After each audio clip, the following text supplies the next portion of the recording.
Hello et bienvenue dans Wedding Divan, le podcast dédié aux pros du mariage. Je suis Magali Zarka, formatrice du Wedding Gang, officiante de cérémonie laïque et ancienne wedding planner avec plus de 100 mariages à mon actif. Si tu es entrepreneur dans le milieu du mariage ou que tu souhaites te lancer, ce podcast est fait pour toi. Comment réussir, comment se démarquer et surtout, comment durer dans le mariage? Autant de questions auxquelles nous répondrons ici via des interviews sans tabou de prestataires de mariage ou qui peuvent t'aider à améliorer ton business. On y abordera leur parcours, leurs réussites et leurs erreurs aussi parfois. Je partagerai également avec toi tous mes conseils, astuces et outils pour te donner un accès direct à la réussite dans le Wedding World. Allez, pose-toi dans ton canapé, écoute-nous dans ta voiture ou même en faisant la vaisselle et surtout, abonne-toi pour ne manquer aucun épisode. Hello le gang, j'espère que tu vas bien. Bienvenue dans ce nouvel épisode de Wedding Divan dans lequel je t'invite à découvrir ou redécouvrir Béatrice et Jérémy du duo photo-vidéo The Quirky. Des références dans leur domaine avec qui j'ai eu le plaisir de travailler à plusieurs reprises, toujours dans la bonne humeur et l'excellence. On a abordé tellement de sujets passionnants, tu vas kiffer cet épisode autant que moi, j'en suis sûre. Mais je ne t'en dis pas plus. Et je te laisse écouter. Hello Béa, hello Jérém, bienvenue dans Wedding Divan. Salut. On a enfin réussi. Ça fait des jours, des mois, des années que je vous dis à chaque fois, venez on fait le truc. À chaque fois vous me dites oui, mais en fait je sais pas ce qui se passe, il y a un vortex. Et ouais, le temps passe, on est occupés tous, chacun de notre côté, on n'arrive jamais à synchroniser nos agendas, mais voilà, ça y est. C'est fait. Je suis trop contente. Je suis trop contente de vous avoir parce que déjà ça fait longtemps qu'on se connaît. Je sais même plus depuis quand. Wow. Je sais pas, mais ça doit pas faire pas loin de 10 ans, non? Eh ben ouais, je crois. Parce que je le pense que premier c'est mariage qu'on avait fait ensemble, j'ai oublié leur prénom, c'est horrible, c'est pas bien. Mais c'était aux Bonnes Joies. Ouais, c'est. Il y avait la danse. Il y a une blonde et un. Ils sont partis s'installer à Bali. Non. J'ai oublié leur prénom. Comment ils s'appellent? Je sais horrible. plus. Ça va, ça me rassure. Mais c'était il y a longtemps. C'était il y a un bail. Ouais, c'était il y a un bail. Bah, il y a près de 10 ans. Je pense qu'il y a 10 ans, ouais. C'était un super mariage. Et c'était une super collab parce que les photos et la vidéo étaient ouf. En même temps, il y avait de la danse, c'était un mariage de ouf. Donc c'était trop bien. C'était très chouette. Et après, on en a fait quelques-uns d'autres. Et c'est toujours un plaisir de travailler avec vous. Donc vraiment, je suis ravie de vous accueillir dans Wedding Divan pour la première fois. Je sais que vous reviendrez. Avec plaisir. Avec plaisir. Bon, allez, on va commencer par la question bateau. Quel est votre parcours pour les personnes qui ne vous connaissent pas? Tu veux commencer? Wow. Non, c'est toi qui as commencé en fait. Donc, Bon, alors vas-y, je commence alors. c'est toi la plus ancienne dans le business. Ben oui, ça a commencé par toi. Oui, c'est vrai que tout a commencé par moi parce que j'ai commencé, j'essaie de te la faire brève, j'ai commencé la photo maintenant il y a 15 ans et j'étais pas du tout prédestinée à devenir photographe de mariage, mais du coup j'avais un grand frère, enfin j'ai toujours un grand frère, lui il est toujours là, mais il est plus photographe de mariage par contre. Okay. Et c'est lui qui m'a mis le pied dedans, tu vois, on a 10 ans d'écart, donc moi quand j'étais ado, je le voyais faire, j'ai travaillé avec lui, j'ai commencé la photo en travaillant avec lui à son studio. Et puis voilà. Et puis un beau jour, je me suis dit, après avoir terminé mes études, je me suis dit, allez, vas-y, je préfère faire de la photo. Et puis voilà, j'ai lancé le truc. Et après est arrivé Jérémy quelques années plus tard. Ouais, parce que moi, je te connaissais déjà quand t'étais toute seule. Jérémy est arrivé plus tard, ouais. Je me souviens. Donc en fait, donc ça fait plus de 10 ans qu'on se connaît parce qu'avec Jay, on fête nos 10 ans cette année. Non, c'était l'année dernière, on fête nos 11 ans cette année. Ah non, oui, c'est nos 11 ans cette année. Oui, donc c'est ça. En 2014, Jérémy se lançait tout seul. Et en 2015, on lançait The Quirky. Et du coup, donc tu me connaissais déjà avant, donc ça fait plus de 10 ans. Alors, je te connaissais, mais on s'était jamais rencontrés. Mais je te suivais déjà. Vous faites partie des références et tu faisais déjà partie des références quand je me suis lancée, moi, en 2012. Donc, on aime bien référence plutôt que dinosaure comme mot. Bah oui. On dit dinosaure de temps en temps, mais c'est vrai que référence, c'est mieux. Ça sonne mieux. Ouais. Et voilà. Et puis moi, j'ai lancé effectivement l'activité en 2014. Moi, à la base, rien à voir. J'ai une licence en sciences et techniques pour l'ingénieur. J'étais architecte d'intérieur. Bref, rien à voir. On est ensemble depuis maintenant 17 ans. De 16 ans, ouais, on fera nos 17 ans à la fin de l'année. Et du coup, on avait une vie un peu en décalé, forcément. Enfin, je sais pas si c'est des sujets que tu as déjà abordé, le côté perso, pro, comment allier les deux. Mais voilà, au bout d'un certain moment, on avait chacun un peu notre vie. Elle développait son business et moi, j'étais salarié. Et à un moment, en fait, l'idée est venue. Moi, j'en pouvais plus de mon taf. Et l'idée est venue tout simplement de démissionner et d'essayer de monter un truc à deux. Voilà. Et j'ai lancé, moi, ma boîte dans un premier temps seul en partie vidéo.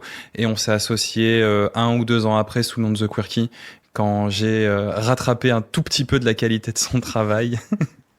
Voilà, histoire que ça soit pas trop pourri. Enfin, le truc, c'est que ça faisait déjà des années qu'elle faisait de la photo. Il fallait que j'ai un certain level en vidéo pour qu'on puisse s'associer. Et quand on s'est dit, ouais, c'est bon, c'est à peu près correct, on peut bosser ensemble, on lance le truc. Et ensuite, on a travaillé ensemble sur un projet corpo par la suite, très rapidement, je crois. Mais c'est vrai, on a fait ça, j'avais oublié. Ouais. C'était ma vie juste avant là de faire le Wedding Gang. Mais oui, c'est vrai qu'on a fait un projet. C'était la meilleure vidéo que j'ai faite. Franchement, enfin voilà, je sais que vous êtes hyper quali et c'est pour ça que je vous ai souvent recommandé, même quand j'étais redevenue salariée, effectivement. Et nous, on avait fait aussi une séance avec mon ex-belle-famille, du coup. Ici. Ouais, je me rappelle pas. Mais ici. Sur la dune du Pilat. Sur la dune du Pilat. Ah ouais, je m'en rappelais plus. Ouais, c'est vrai. Exact. Ouais, les photos sont toujours aussi belles. Ouais, bah oui, écoute. Bah oui.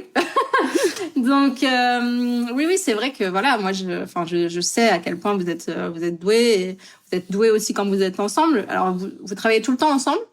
Pas toujours. Bah, après, tu vois, l'idée quand même derrière The Quirky, c'était quand même de faire quelque chose à deux et de monter un projet à deux et du coup d'essayer de travailler à deux la plupart du temps. Mais non, on laisse quand même la porte ouverte, tu vois, genre à des projets séparés, quoi. Mais que ça soit dans le mariage ou pas, d'ailleurs. Ouais, parce qu'en fait, on a pas parlé, mais en gros, on fait... donc on est spécialisé dans le mariage depuis maintenant près de 10 ans. On fait, alors on en parlera après un peu du style qui a évolué avec le temps. Mais là, aujourd'hui, on est spécialisé dans le mariage haut de gamme. Mais on fait pas que ça. En gros, ça représentait 80% de notre activité. Et à côté de ça, on va faire de la mode également et de la pub. Ok. Ben justement, la question qui revient souvent avec mes clientes, dans le podcast, etc., c'est quoi? Enfin, pas forcément le podcast. On n'a jamais vraiment. Enfin, si, avec Stéphanie Fayol, on en a parlé. Mais vraiment, en fait, je vois que la définition du haut de gamme est différente d'une personne à une autre. Ouais. Donc, ça veut dire quoi pour vous? Ben alors, ça c'est vrai. Il y a autant, je crois, de définitions de haut de gamme qu'il y a de prestataires de mariage. Mais là, si je te dis aujourd'hui, 2025, qu'est-ce que c'est le haut de gamme? En tout cas, pour nous, sur la partie photo et vidéo. Après, je vais pas définir le mariage haut de gamme en soi. Mais sur nous, sur la partie vidéo, ça va être... Je peux faire un point? Vas-y. Juste le panier moyen en France d'un mariage. On peut partir de là déjà de base. Ouais. Donne le budget moyen d'un mariage en France et ça permettra déjà un peu de situer aussi la gamme de mariage en fait. Bah, en plus, il y a eu l'étude, là, il y en a une qui sort tous les ans d'études qui parle du panier moyen des mariages. Qui a augmenté, mais qui n'est toujours pas un truc de ouf. Bah, pour nous, non, mais c'est là où, du coup, on essaie de définir haut de gamme. C'est-à-dire que si tu prends comme référence ce panier moyen-là qui a 15 000, du coup, si je dis pas de bêtises, pour 2025, bon, bah, clairement, voilà, nous, les mariages qu'on a, on est sur des budgets globaux à plus de 100 000, tu vois. Donc, voilà. Après, définir haut de gamme là-dedans, c'est compliqué. Mais c'est que la plupart de mes clientes qui débutent ou qui ont 1 ou 2 ans de business mariage me disent ouais, le haut de gamme c'est plus de 30 000. Je dis non en fait. Non. Et non. Et même là on parle de haut de gamme, on essaie de s'approcher du luxe et là c'est encore une niche dans une niche. Là on va être sur des budgets haut de 500 000 et au-delà quoi. Voilà, ça c'est encore un palier au-dessus. Qui fera partie de nos objectifs à moyen long terme, mais ouais. Oui, donc remettons l'église au milieu du village, déjà sur qu'est-ce que ça veut dire haut de gamme pour qui? Donc là, c'est pour vous, ok. Donc à partir de 100 000, ouais, mais c'est le budget que vous avez. Et après, sur la photo et sur la vidéo, tu sais, il y a cette, je sais pas, t'as dû déjà entendre ça sûrement, mais il y a cette espèce de règle qui dit grosso modo que le budget photo et vidéo il représente à peu près 10% du budget du mariage. Donc du coup, forcément, nous sur des mariages à 100 000, effectivement, on représente 10% du budget du mariage. Donc là, effectivement, on pense être sur du haut de gamme, mais on n'est pas sur du luxe non plus. Mais oui. On y tend. Oui. Trop bien. Ok. Est-ce que vous voulez rajouter quelque chose sur votre parcours, sur ce qu'on vient de dire, ou on passe à la question là-dessus? Non, après c'est un peu lié, les deux vont être un peu liés, c'est que on a eu une image à une certaine époque, notre image a évolué au fur et à mesure du temps par fonction du style d'image qu'on aimait, de la clientèle à qui on s'adressait, et il y a encore des changements là récemment, donc forcément tout évolue. Entre quand on a commencé, on s'adressait à une clientèle, on va dire un peu alternative. D'ailleurs, c'est Béa qui a trouvé le nom de la boîte, ça s'appelle The Quirky, ce qui veut dire un peu et chelous, différents, les originaux, mais dans le bon sens du terme. Et on cherchait effectivement une clientèle plutôt de hipster, comme on disait à l'époque. Ça a un peu disparu d'ailleurs, je pense, ce truc-là. C'est vrai ça, on n'utilise plus ce mot. Non, c'est fini. Merde, hipster. on est vieux. Mais pareil, à l'époque, j'avais une barbe qui m'arrivait jusque-là. Bref. Mais non, effectivement, il y a des choses qui ont évolué. Cette clientèle-là, on s'est acharné, entre guillemets, à vouloir un certain type de clientèle. Et on avait des budgets qui, nous, enfin, notre prestation n'était pas forcément en adéquation avec ces mariages-là. On était trop cher. Et on a un peu évolué de ce côté-là depuis, quoi. Mais je pense comme tout prestataire, tu vois, qui commence à avoir un peu de bouteille dans le métier, il y a des trucs que tu fais. Et avec le temps, tu te rends compte que, en fait, c'est ni la direction que tu as envie de prendre, c'est ni en adéquation, avec ce que t'es ou avec ce que tu deviens. T'évolues, tu vieillis, donc forcément ta boîte elle évolue avec toi. Il y a des choses qui changent, il y a des choses que tu abandonnes, il y a des choses que tu améliores. Et du coup, voilà, nous ça a été un peu comme ça, quoi.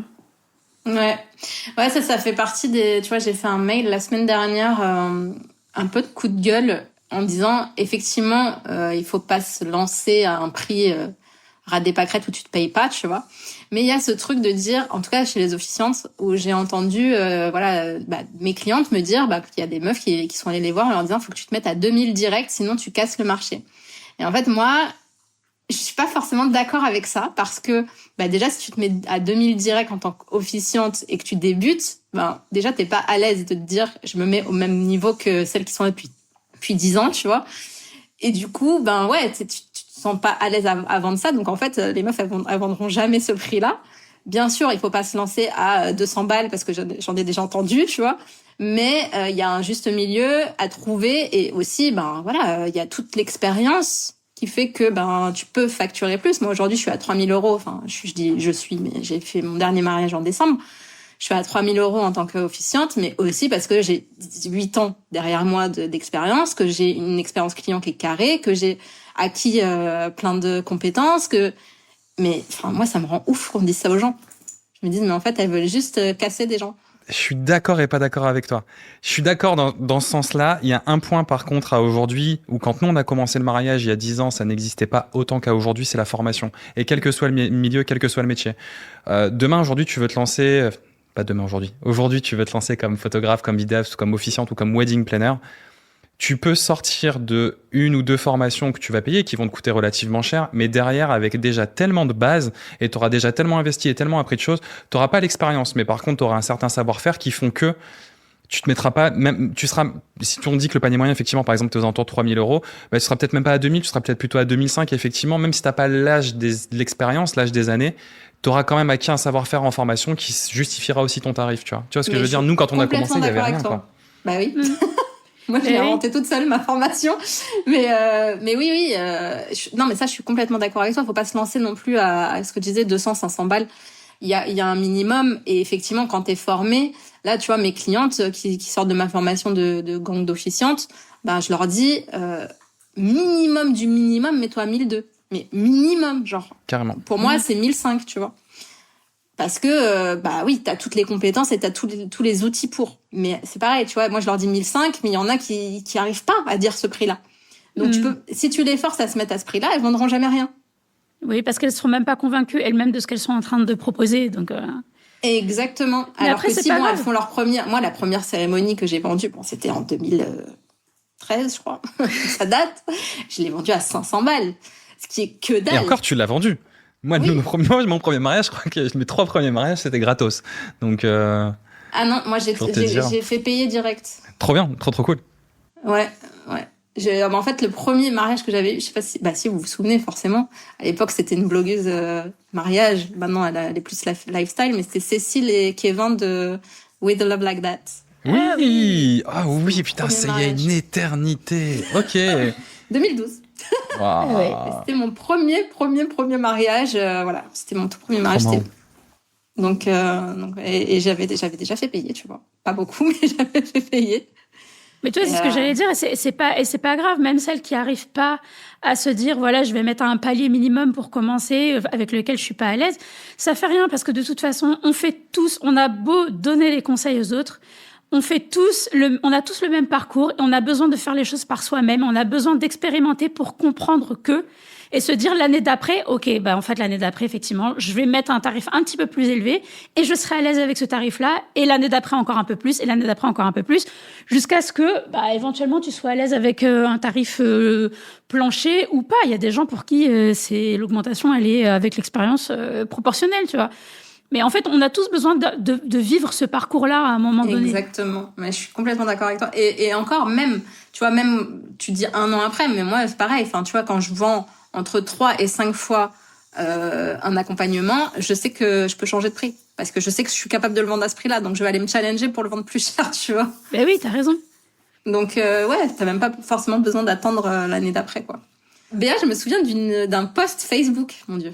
D'un post Facebook que t'avais fait il y a quelques années, où en fait tu montrais une de tes premières photos et tu mettais la photo genre de ton style actuel à côté et tu disais mon Dieu, le chemin parcouru. Qu'est-ce que ça vous fait quand vous voyez vos premières photos et vos premières vidéos, justement? En vrai, c'est rigolo plus qu'autre chose, parce que quand t'es à l'instant T, t'as l'impression que ce que tu fais, c'est cool, que c'est bien, que t'es dans un truc que t'aimes bien, etc. Et c'est avec le recul que tu dis, oh là là, en fait, non, pas du tout. En fait, c'est pas que c'était pas bien, en vrai. C'est juste que aujourd'hui, t'aimes des choses différentes. Mais moi, je trouve ça plus drôle qu'autre chose de voir un peu ce qu'on faisait avant et de se dire, ben voilà, si on me redonnait le même reportage à faire aujourd'hui, à quoi ça ressemblerait? Probablement à rien de ce que j'ai fait à l'époque, tu vois. Tu m'étonnes. Mais à l'époque, les gens en étaient très contents, donc c'est le principal. Ben oui. C'est le principal, mais moi, ça me fait rire, tu vois. En plus, c'est un truc, tu vois, genre, dans des formations qu'on a pu donner, c'est un truc que je fais régulièrement aussi pour décomplexer les gens à propos de ça. De se dire, voilà, ce que vous faites aujourd'hui, c'est pas ce que vous ferez dans 5 ans, c'est pas ce que vous ferez dans 10 ans non plus. Donc, en fait, on n'est jamais vraiment satisfait de ce qu'on fait, quelles que soient les années. Moi, je veux te dire, 15 ans plus tard, moi, je regarde des fois des reportages que j'ai fait l'année dernière et je me dis, putain, j'aurais pu faire mieux. Donc, quoi qu'il arrive, c'est un sentiment qui part jamais vraiment.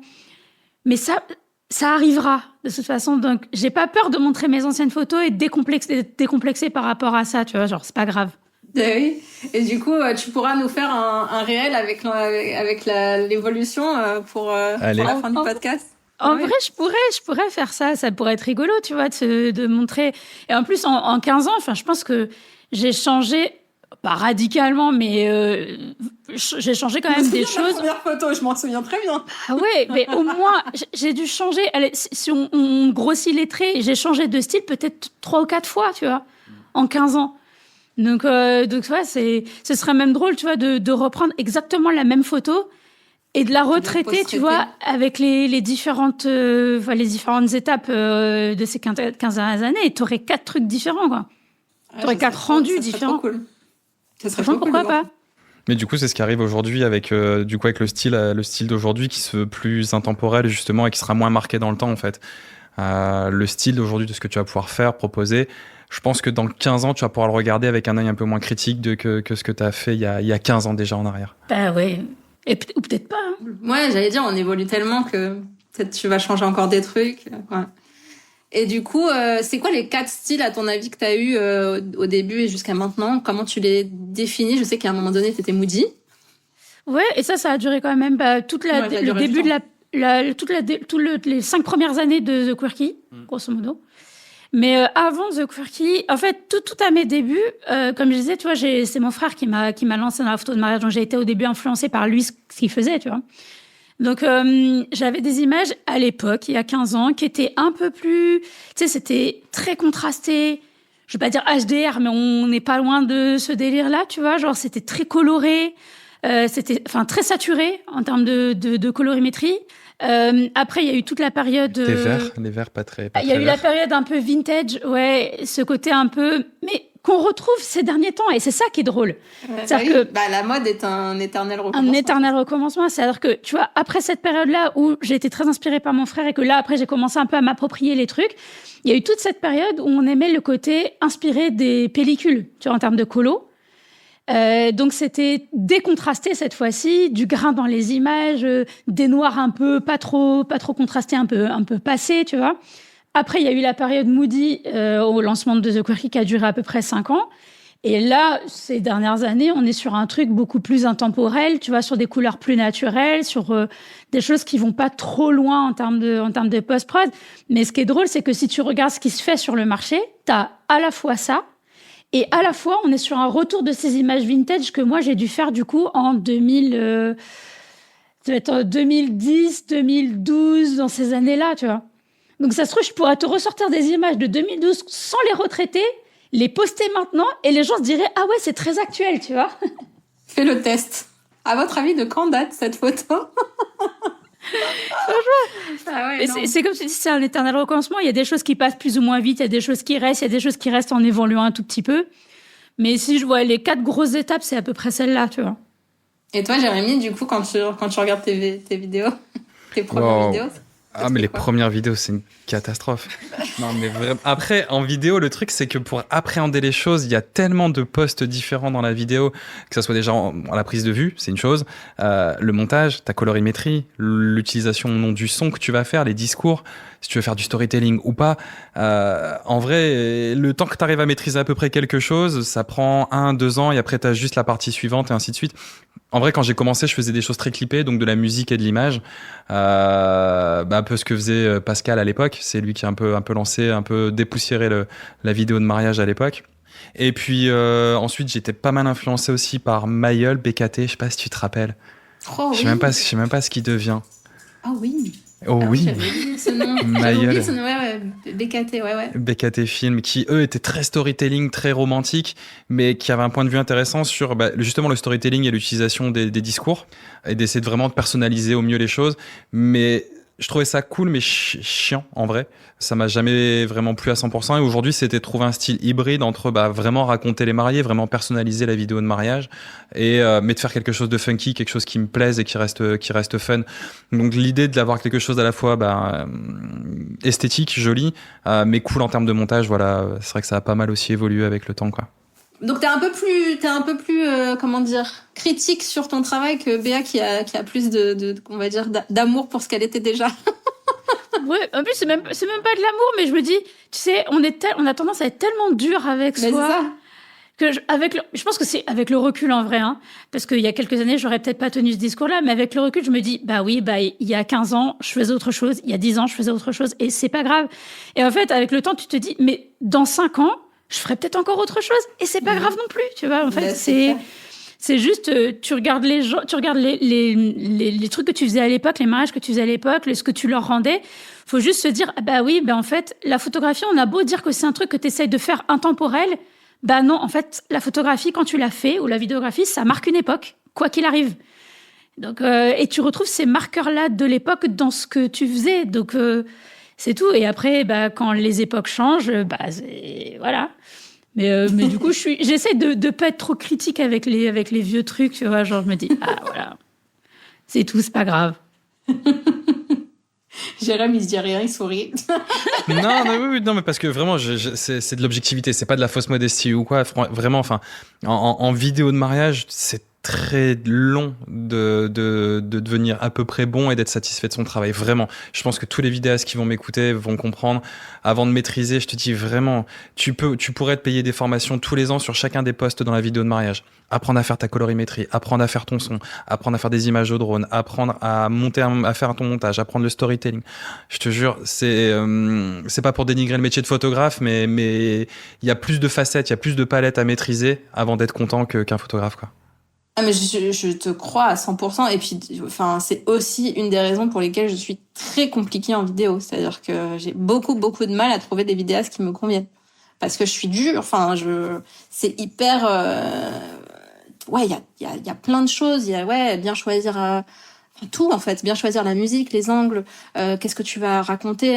Moi, si ça raconte pas une histoire, je me fais chier au bout de 30 secondes, quoi. Même pas 30 secondes. C'est beaucoup. Mais quand ça rentre trop dans l'histoire des mariés, pareil, t'accroches pas non plus parce qu'au final, c'est trop dans le détail des mariés. Moi, par exemple, je citerai pas de nom, mais il y a un truc qui est très, très à la mode en ce moment où vraiment, tu vas avoir de l'interview, tu vas vraiment rentrer dans l'intimité des gens. Perso, c'est pareil, j'accroche pas. C'est c'est très cool pour eux, tu vois. Mais moi, en tant que spectateur, j'accroche pas du tout, quoi. Ouais. Donc toi, c'est quoi le juste milieu pour toi en vidéo? Après, c'est vraiment, ça n'engage que moi, c'est que mes goûts perso, tu vois. C'est ce que je viens de te demander. Ouais, voilà, c'est ça. Non, le juste milieu, c'est d'avoir un truc qui soit pas trop long déjà, c'est entre 5 et 7 minutes, quelque chose de très dynamique en termes de montage avec les points clés de chacun des discours. on va avoir à la fois une note d'émotion, mais derrière, il faut que ça remonte tout de suite avec quelque chose de très funky, avec du dance floor ou des blagues ou un truc vraiment toujours cette balance, cet équilibre à trouver entre le côté romantique et le côté fun en fait. Ok. Et dans le corpo, parce que du coup, tu vois, le truc qu'on a fait ensemble pour Subway, on va les citer. C'était justement sur l'histoire d'Emmanuel et comment il est arrivé chez Subway, quelle était son histoire. Enfin, il avait une histoire aussi. On l'avait choisi pour ça aussi, mais. Ouais, mais tu vois, mais ça, pareil, alors ça demande tellement de temps en pré-prod pour le coup. Je sais qu'il y a des vidéastes de mariage qui le font, ça, tu vois. En pré-prod, de poser beaucoup de questions sur leur histoire, leur rencontre. On le fait, nous, mais on va pas rentrer dans le détail, tu vois. Je vais prendre comme exemple, j'ai oublié son nom. Julie, non de Pierre et Julie, elle fait ça. Je sais qu'elle va beaucoup dans les... Oui, ils font ça, mais celui qui a vraiment poussé le truc à son paroxysme, c'est Gordon. Il fait une formation d'ailleurs là-dessus sur le storytelling où vraiment ils vont rentrer dans l'intimité des gens, où tu as même une notion dans sa formation. Je sais qu'il y a une psychothérapeute de couple qui est là, ça va vraiment très loin. Moi pour le coup c'est too much pour moi, tu vois, mais ça se fait, je sais que ça existe et tu vas poser des questions sur vraiment sur l'intimité du couple, vraiment pour apprendre à les connaître à 100% et pour que le jour J tu sois partie intégrante de leurs émotions. Moi, non, tu vois, moi, c'est plus vraiment de faire de belles images, vraiment de mettre en valeur la journée, les raconter eux, vraiment personnaliser le truc, mais ça reste un côté cinématographie. En fait, on va retrouver plus de la cinématographie dans mes images et plus du storytelling, on va dire, dans les leurs. Voilà. Est-ce qu'il y a un moment où vous vous êtes dit, OK, là, on a trouvé notre style, même si on a vu qu'il y avait eu différents styles. Est-ce qu'il y a eu un moment où vous vous êtes dit, ça, c'est bon? En vrai, moi, je crois que je me dis ça tous les ans. Non, mais c'est vrai, je me dis ça. Tous les 2 mois. C'est tous les 2 mois. Non, mais en plus, encore pire quand on est à la période là, tu vois, genre la trêve hivernale des mariages, où là, t'as le temps un peu de tester des trucs, de revenir sur tes reportages, machin, etc. Et là, tu modifies des trucs et là, tu dis, ah ouais, ça, c'est cool. Puis tu reviens 2 semaines après dessus, tu dis, non, en fait, c'était nul, je préférais ce que je faisais avant, tu vois, genre. Donc vraiment, mais je crois que je me dis à peu près ça tous les ans. Il y a eu quand même une période de trêve, j'ai eu la sensation, au moment où on s'est mis un peu dans le moody, tu vois. Parce que ça, c'est quand même un truc qu'on a maintenu. Alors, et c'est là où c'est drôle, c'est que si tu regardes les 5 années consécutives de Moody, tu vois bien qu'entre la première année et la 5e année, c'est pas exactement la même chose. Mais c'est toujours pareil. Chez les photographes, on a tendance toujours à aller un petit peu trop loin avant de revenir un peu en arrière, tu vois. Mais du coup, pour pousser les curseurs un petit peu trop avant de se dire j'y étais un peu forte.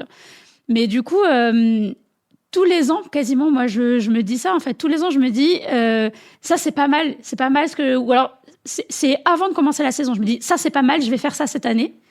Et puis l'année d'après, quand tu reviens sur tes trucs de l'année, tu dis ah non, en fait, l'année prochaine, je vais faire un peu ça. Et c'est ça que je vais faire, en fait. Et il y a toujours un truc qui change, il y a toujours une petite modif à faire. C'est plus ou moins important suivant les années, tu vois. Mais je crois que quasiment tous les ans, je me dis, c'est bon, là, je sais ce que je veux. Tu vois. Et en fait, pas exactement. Tu vois. Et toi, Jérémy, t'as changé de style autant que Béa, tu trouves ou... Ouais, il y a eu l'un des mariages clés pour nous en termes de si on met des espèces de milestones. Il y a eu le mariage qu'on a fait à Hong Kong et à Hawaï, c'est à peu près dans les années similaires. C'était une année près, je pense. On a fait Hong Kong puis ensuite Hawaï l'année d'après, je crois. C'était le mariage qu'on avait fait à Paris ensemble après. Oui, exactement. Ouais, tout à fait. Oui, c'est à ça. la Minaudière, au domaine de la Minaudière, ouais. le fils de Thierry Gilardi à l'époque. Tout à fait. Ouais, Thibaut Oh là là, Gilardi. c'était un délire ça aussi. Ouais, c'était complètement c'était fou. blessé avec une coupe de champagne la veille. Il avait filmé aux urgences. Le matin. Dans toute sa splendeur, c'est ça. Le matin, il était aux urgences. Je me rappelle pas qu'on l'avait fait ensemble ce mariage-là, mais exact. Me mettrez pas trop de médoc parce que je vais boire. Il avait dit, mon Dieu. C'est ça. Mais oui, on avait fait ensemble celui-là. On n'avait pas fait Hong Kong, mais on avait fait... on avait fait cette partie-là, ouais. Et en fait, ce mariage-là, on s'est dit, ouais, putain, c'est ça qu'on veut. Moi, c'est ça qui me plaît. En fait, je veux des mariages qui partent dans tous les sens, ou vraiment de grosses parts au dance floor. Et des mariages, surtout, on va passer du temps aussi avec eux, tu vois. Hong Kong, Hawaï. Hawaï, c'était encore plus particulier parce qu'on a passé 1 semaine presque avec eux. On a fait Thanksgiving avec eux. On a vraiment vécu à proprement parler avec leur famille. C'était vraiment incroyable comme souvenir. C'était vraiment très très fort en termes d'émotion.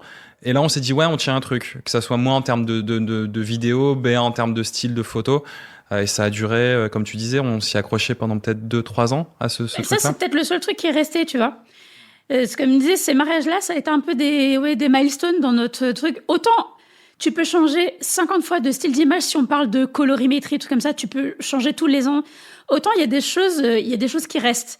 Et ces mariages-là, par contre, en termes de style d'image, mais dans le style de reportage qu'on va livrer, ça a fait partie des choses qui sont restées. C'est-à-dire qu'à partir du moment où on a fait ces mariages-là, il y a un truc qu'on s'est toujours dit qu'on allait faire, c'est incorporer et proposer des mariages sur plusieurs jours à nos mariés. Et là, quand tu vois que, quand tu regardes les blogs de mariage, par exemple, qui te disent que c'est la trend de 2025 de faire des multi-day weddings, bah, les gars, ça fait 10 ans qu'on fait ça, en fait, tu vois. Mais vous êtes avant-gardiste, c'est tout. Mais en fait, je pense même pas que ce soit en vrai, ça. c'est aussi au début, on a trouvé ça, au-delà d'être cool de passer du temps avec eux, ça rend le reportage plus riche en termes de contenu, en fait. Bah oui. Et ça permet de vendre des options supplémentaires aux mariés. Et d'augmenter le panier moyen. Les mariés vont écouter ça, parce que, en fait, on se rend pas compte, on fait un podcast pour les pros, mais les mariés écoutent. Et le marié écoute aussi. Mais mais en vrai, après, ils se doutent que c'est une option qui, c'est pas gratuit de passer plus de temps avec eux, forcément. Mais forcément, il y a une plus-value. Forcément, ça coûte. Il y a une plus-value en termes de coût, mais il y a aussi une plus-value en termes de qualité de contenu dans ce qu'on va pouvoir raconter d'eux au final. On a commencé à le proposer après le mariage à Hong Kong, mais parce que en termes d'image, quand on a traité de chaque côté nos photos et nos vidéos, on s'est dit mais en fait le reportage est tellement plus cool avec les jours avant, après, enfin tu vois.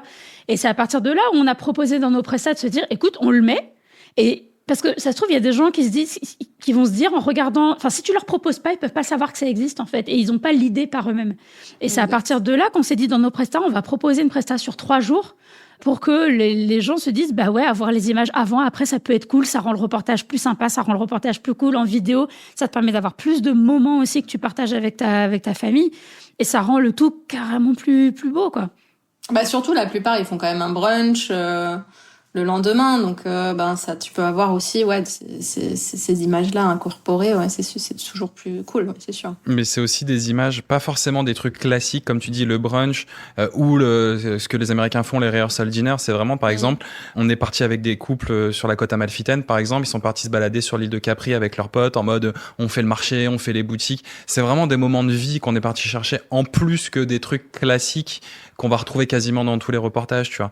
On est parti, on a fait des mariages au Maroc, où on est parti se balader avec eux au-delà du mariage. Enfin, ouais, il y a des vrais moments de vie au-delà du truc classique de on s'assoit et on mange. Brunch et rehearsal dinner, c'est cool, mais c'est bien d'aller chercher un peu plus. Ouais, c'est sûr que sur la vidéo, en tout cas, l'effet je vais y arriver, cinématographique est beaucoup plus clair en faisant ça. Parce que t'intègres des moments de vie et des moments plus festifs et des moments plus intimes et des moments plus... Tu pleures et donc du coup, t'as l'impression vraiment de faire un truc global, quoi. C'est ça. Ok, on a parlé de l'évolution du style, mais du coup, j'imagine, et on en a déjà un petit peu parlé, l'évolution des clients. Ouais. Ça va avec en général. Bah oui, forcément, ça va avec. Après, il y a eu trois périodes. Il y a avant et après Covid, déjà. Pour nous, clairement, il y a eu un avant qui était très cool. Il y a eu un pendant qui était moins cool. Il y a eu un après qui est pas ouf. Et là, il y a un re-après qui est beaucoup mieux, en gros. Ok. Ça a fait un... Non, mais je pense que c'est une question de timeline aussi. Mais du coup, oui, forcément, les clients, ils ont changé. Mais parce que ce qu'on propose a changé. La façon dont on se présente a changé, les images qu'on leur montre ont changé, et donc forcément, on s'adressait pas aux mêmes gens avant et on s'adresse plus aux mêmes gens aujourd'hui, tu vois. Genre quand on a commencé vraiment principalement clientèle franco-française, un tout petit peu d'étrangers mais pas trop. On s'est vite rendu compte avec les elopements, on a fait beaucoup d'elopements en Islande et tout ça, on a commencé à pas mal voyager, à s'orienter vers des clientèles mixtes, on va dire, franco-américaines, franco-australiennes, londoniennes et ainsi de suite. Puis il y a eu le Covid, où on a perdu 90% de notre chiffre d'affaires parce qu'on faisait beaucoup de destination wedding, on voyait la moitié du temps à l'étranger. Et oui, pense à tous ceux à cette période-là qui ne pouvaient plus voyager. Oui, moi je me suis relancée fin 2019 en tant qu'officiante. Ouais. C'était bon timing. Welcome. Mais finalement oui, parce que j'étais encore salariée. Donc ça m'a permis de revenir et de faire 5 premiers mariages en 2020. Et après de tu vois, me relancer. Mais oui, enfin pour moi c'était la bonne période parce que j'ai fait 5 mariages, j'étais salariée, ça m'allait, tu vois. Mais c'est vrai que je l'ai pas vécu comme vous, c'est sûr. Mais en vrai, du coup, on l'a pas mal vécu. Et Béa, en fait, a eu. Tiens, vas-y, je te laisse reprendre cette partie-là parce que pendant la période de Covid, en fait, elle s'est juste dit une chose qui est ultra smart, tu sais. En fait, moi, je me suis dit, je voyais, et évidemment, la France entière était en PLS de Covid parce que plus personne pouvait bosser, plus personne pouvait rien faire. Les mariages, on savait pas ce qu'ils allaient devenir, où est-ce qu'on allait les caler, comment ça allait se déverrouiller, tout ça. Mais en fait, moi, je me suis dit, dans tous les cas, c'est une période qui était temporaire. On savait dès le départ que ça allait être une période qui allait être temporaire. Le truc, c'est qu'on savait pas quand ça allait se finir, mais on savait bien que ça allait se finir à un moment donné. Et en fait, je me suis dit, mais de toute façon, les gens vont continuer à se marier, quoi qu'il arrive. Ceux qui ont déjà leur mariage qui était programmé, ils vont quand même le programmer, c'est juste une date différente. Et ceux qui avaient potentiellement pas prévu de se marier, la période Covid, c'était quand même une période de test pour pas mal de couples. Donc, ceux qui ont tenu et qui ont résisté, eux, clairement, ils allaient se marier après. Et en fait, je me suis dit, un truc con, je me suis dit, la période Covid, en fait, c'est pas le moment de se fermer comme une coquille, tu vois. C'est pas le moment, justement, de se dire, allez, on ferme tout et on attend que ça se passe et on verra quand ce sera fini. Au contraire, moi, j'ai jamais autant communiqué sur le mariage pendant la période Covid. J'ai multiplié les posts. J'ai jamais autant posté sur Instagram que sur cette période-là. Genre, je reste de l'année, de toute façon, il n'y avait plus que ça à faire, donc voilà. Il fallait bien qu'on fasse quelque chose. Et j'en ai profité pour, que ce soit sur notre site ou sur notre communication sur les réseaux sociaux, à rediriger toute la communication vers la France. Parce que je savais que les destination weddings, c'était mort. Nos couples étrangers qui devaient venir se marier en France, tous ont décidé de se marier, mais chez eux. Donc, ne plus faire venir leur famille et tout ça en France. Donc, eux, c'était mort aussi. Donc, je me suis dit, des mariages, il y en a toujours en France, quoi qu'il. Donc, en fait, à cette période-là, j'en ai profité pour refaire tout le référencement du site, tout rediriger vers la France, alors qu'on communiquait jusque-là pour quasiment que les étrangers. Donc là, trop cool. On a des mariés français qui arrivent, ou des personnes qui se marient en France qui arrivent. Sauf que, 1 an, 2 ans, 3 ans après, notre saison est repartie et vitesse grand V comme tout le monde. On n'a jamais autant bossé que depuis après post-Covid, mais on voyageait plus. Et tout ce qu'on kiffait faire, en fait, au final, on n'avait plus de voyage. On a fait 1 voyage la première année, peut-être 2 la seconde année. Et seulement juste maintenant, 4 ans, 5 ans plus tard. 4 ans depuis 2024, 4 ans plus tard, on commence à reprendre autant de voyages que ce qu'on pouvait faire il y a 5 ans en arrière, tu vois.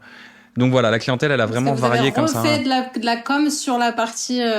Exactement. Exactement. En fait, quand on a commencé à voir revenir les étrangers, qui sont restés quand même hyper frileux pendant bien 2 ans, après Covid.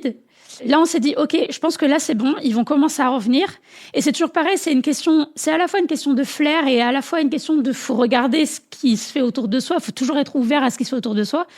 Quand on a commencé à sentir revenir les étrangers, on s'est dit, là, c'est l'année où ils commencent un petit peu à revenir. À partir de l'année prochaine, ils vont vraiment revenir. Donc du coup, c'est maintenant c'est le problème avec le mariage, c'est que c'est toujours ça se fait avec 1 an de décalage. Tout se fait avec 1 an de décalage. Donc en fait, quand on a commencé à sentir revenir les futurs mariés étrangers, on s'est dit OK, on va remettre la gomme sur la communication étrangère et ce sera pas pour cette année, mais ce sera pour l'année d'après. Donc 2023, on a redirigé encore une fois la communication. Et 2024, on a vu revenir nos mariés étrangers. Et là, 2025, c'est reparti comme pré-Covid. Et voilà. Et du coup, donc, il y a eu des périodes. En fait, c'est même pas. Je dirais même pas tant c'est des pics. C'est juste, on a fait des virages comme ça en fait. Ouais, mais après c'est pas le même type de clientèle, c'est pas le même type de mariage. Pas le même type de mariage. C'est pas les mêmes types de budget non plus. Enfin, et on a fait des trucs très chouettes encore une fois. Enfin, mais pas forcément tout le temps ce qu'on voulait faire, quoi. Et là, vous êtes dans une bonne trend du coup. Là, on est. Que vous avez signé. Oui, et du coup, 2023, en fait, ce qu'on a commencé à mettre en place à partir de 2023 a commencé à se voir en 2024 avec... parce que tu vois, les mariages qu'on avait signés en 2023 pour 2024, ils étaient déjà signés, ceux-là. On a réussi à avoir ceux qui se signaient un petit peu plus en last minute, tu vois, notamment les étrangers, on les signait à des périodes beaucoup plus courtes avant le mariage que les mariés français. Donc, on a vu les mariés étrangers 2024 on a commencé à viser depuis 2023. On les a vus arriver un petit peu en 2024. Et là, ils sont totalement là pour 2025. Donc, tous ceux qui nous écoutent, la patience. Oui, mais c'est normal. Oui, tu t'es obligé. Ouais. Par contre, vous avez l'air fort pour voir les futurs trends. Qu'est-ce qui va se passer en 2026 là? J'en sais rien. Je sais pas ce qui va. Non, en vrai, moi, je me dis, on voit pas les trends. C'est pas vraiment ça. Mais juste, je sais pas comment expliquer. On s'adapte. On s'adapte et en fait, il faut pas oublier que les mariés, ça va peut-être pas être le cas pour tout le monde, mais aujourd'hui, les mariés que nous, on a, ils sont dans à peu près la même tranche d'âge que nous. On fait plus de mariés qui ont 20-25 ans, c'est fini. Ben non, on n'en a plus des mariés comme ça. Ils ont tous passé la trentaine, la plupart payent leur mariage eux-mêmes ou il y a la famille qui participe. Mais je veux dire, du coup, les gens qu'on fait en mariage ont à peu près les mêmes parcours en termes d'évolution que nous. Donc potentiellement, ce que nous, on aime aujourd'hui, on a les points communs qui vont avec eux. Donc tu vois, les choses sur lesquelles on communique, c'est forcément des choses qui vont leur plaire à eux aussi, tu vois. Genre, des exemples. Mais genre, avec le temps, on s'est embourgeoisé. Non, mais c'est vrai. Des hipsters. Mais on l'est tout. Ça dépend qu'est-ce que tu mets sur le terme hipster, tu vois. Mais non, forcément. Mais ouais, voilà, tu vois. Nos goûts évoluent, notre sensibilité a évolué, que ça soit en termes de fringues, que ça soit en termes de musique, que ça soit en termes de culture, que ce soit en termes de lifestyle en général, en fait. Forcément, ça évolue. Avec l'âge, avec ton pouvoir d'achat, il y a des attentes, des choses qui changent. Et t'es toujours en phase forcément avec... t'es pas unique, entre guillemets, tu vois ce que je veux dire. T'es toujours en phase avec un autre groupe de gens qui vont partager les mêmes valeurs et les mêmes sensibilités que toi. Et c'est à ces gens-là qu'on s'adresse, en fait. Oui. Ça, c'est le truc qui n'a jamais changé, tu vois, genre en 10 ans qu'on travaille ensemble ou en 15 ans. C'est qu'on a toujours mis un poids d'honneur à travailler avec des gens qui nous ressemblent, avec lesquels on partage des choses. Tu vois. Donc finalement, quand on était plus dans nos mouvances un peu moody, machin, etc., c'est parce que nous, dans notre vie perso, on aimait aussi ce genre de choses-là. Donc forcément, on s'adressait à ces gens-là et on attirait ces gens-là. Aujourd'hui, on a des goûts qui sont différents, on a changé, pour de vrai, on va pas se mentir, c'est vrai, on s'en bourgeoisait un peu aussi, tu vois.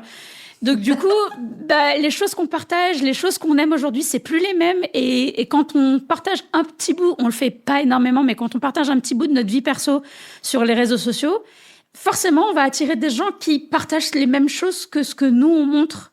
Et ça, c'est dans la continuité. Il y a 10 ans, c'était comme ça. Il y a 15 ans, c'était comme ça. Et en 2025, c'est encore comme ça, tu vois. C'est vrai. C'est ça. En fait, on peut toujours voir les trucs d'algorithmes, les évolutions d'Instagram, etc. On parle d'Instagram, mais ça marche pour tout. Mais en vrai, ce qui marche le plus, c'est d'authenticité. Alors, c'est un mot un peu galvaudé, mais ouais. C'est quand même la vérité, en vrai. Bien sûr, mais de toute manière, les gens le ressentent de toute manière. Si tu joues un rôle, regarde, on va repartir, on revient pareil 10 ans en arrière. J'ai fait des mariages avec à l'époque les têtes chercheuses. Je sais pas si tu te rappelles. Ouais. Avec je les connais pas, mais de nom. Il y avait les têtes chercheuses et il y avait comment elle s'appelle, les wedding planners qui bossent tout le temps avec Greg Fink. Love and Provence. Non, pas Love and Provence.